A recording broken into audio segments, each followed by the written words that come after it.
Favourite serials இனி டிவிக்கு முன்பே சன் நெக்ஸ்ட் ஆப்ல ஜாலியா எல்லாருக்கும் முன்னாடியே பாருங்க. இப்பவே சன் நெக்ஸ்ட் ஆப்பை டவுன்லோட் பண்ணி சப்ஸ்கிரைப் பண்ணுங்க.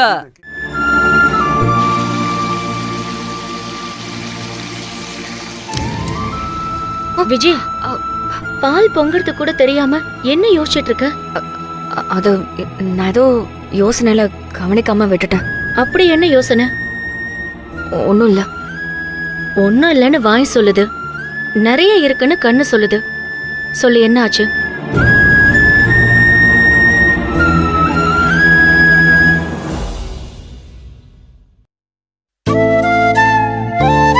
ஏன் உன் முகலாம் ஒரு மாதிரியா இருக்கு?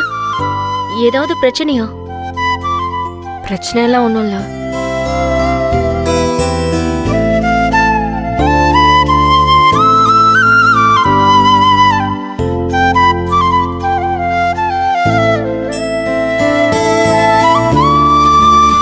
என்கிட்ட ஷேர் பண்ண வேண்டான்னு இருந்தா சொல்ல வேண்டாம், விடு. ஐயோ, அப்படிலாம் இல்ல. நிலாவோட ஸ்கூல் விஷயமா தான் யோசிச்சுட்டு இருக்கேன். ஆமா இல்ல, காலையில ஸ்கூலுக்கு போனியே, நிலாக்கு அட்மிஷன் போட்டாச்சா?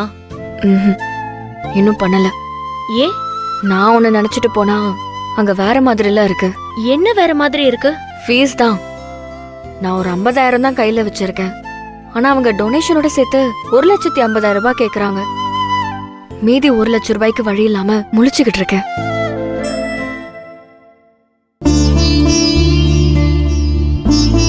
அங்க அவ்வளோ கேட்பாங்கன்னு நான் நினைச்சே பார்க்கல. அது சென்னையிலேயே டாப் மோஸ்ட் ஸ்கூல். அந்த ஸ்கூல்ல அப்படிதான் கேட்பாங்க. அத நம்ம தப்புன்னு சொல்ல முடியாது. எஜுகேஷன் குவாலிட்டின்னு ஒண்ணு இருக்குல்ல. அங்க படிக்கிற பசங்க எல்லாரும் பெரிய இடத்து பிள்ளைங்க. அப்போ நிலாவை அந்த ஸ்கூல்ல படிக்க வைக்க முடியாதுங்கிறியா? விஜய், பணக்கார பசங்க படிக்கிறாங்கன்னு தான் சொன்னேன். ஏழை பசங்க படிக்க கூடாதுன்னு சொன்னா? பணம் இல்லைன்னு ஒரு குழந்தையோட படிப்பு கெடக்கூடாது. விஜய், எனக்கு தெரிஞ்ச ஒரு ஃபைனான்சியர் இருக்காரு. அவர்கிட்ட வேணா கேட்டு பார்க்கட்டுமா? எனக்கு நிறைய உதவி பண்ணிருக்காரு. பிரியா, உனக்கு எதுக்கு வீண் சிரமம்? இதுல சிரமம் எல்லாம் ஒண்ணும் இல்ல. நிலாவுக்காக என்ன வேணாலும் செய்ய எனக்கு மனசு இருக்கு. அவ்வளவு பிடிக்கும் எனக்கு அவளை.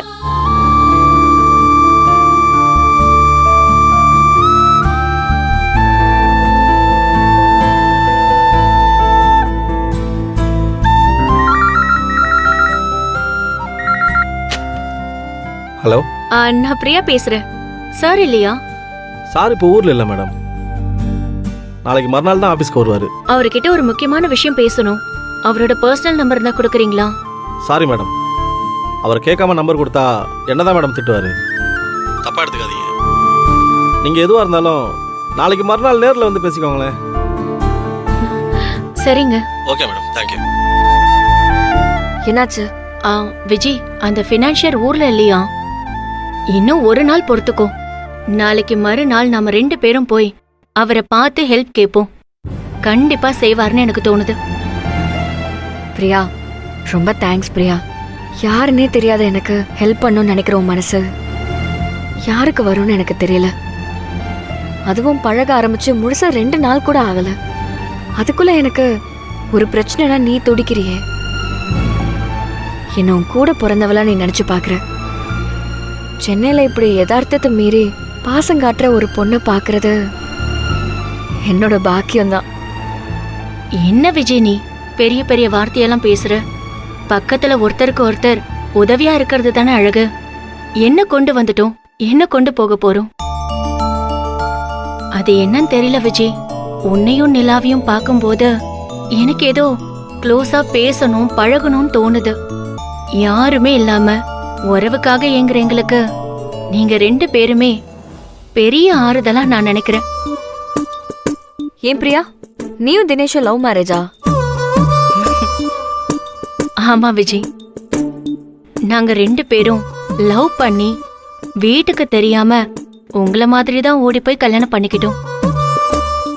ஊர் உலகத்துல எங்களோட மானத்தையே வாங்கிட்டேன்னு சொல்லி என்னையும் தினேஷையும் ஒட்டுமொத்த குடும்பமே ஒதுக்கி வச்சிருச்சு. எனக்கு அவருக்கு நானுன்னு ஒரு சின்ன உலகத்துல அழகா வாழ்ந்துட்டு இருக்கோம். எல்லா காதல் திருமணத்திலயும் குழந்தை பிறந்தா சொந்தங்கள் அதை பார்க்க ஓடி வந்துருவாங்கன்னு நினைச்சோம். ஆனா கடவுள் இன்னும் எங்களுக்கு குழந்தை பாக்கியத்தை கொடுக்கல. முயற்சி பண்ணிட்டு இருக்கோம். ட்ரீட்மெண்ட்டும் போயிட்டு இருக்கு. நிலாவை பார்த்த அந்த செகண்ட்லயே நான் பெத்த குழந்தையா அவளை நினைக்க ஆரம்பிச்சிட்டேன்.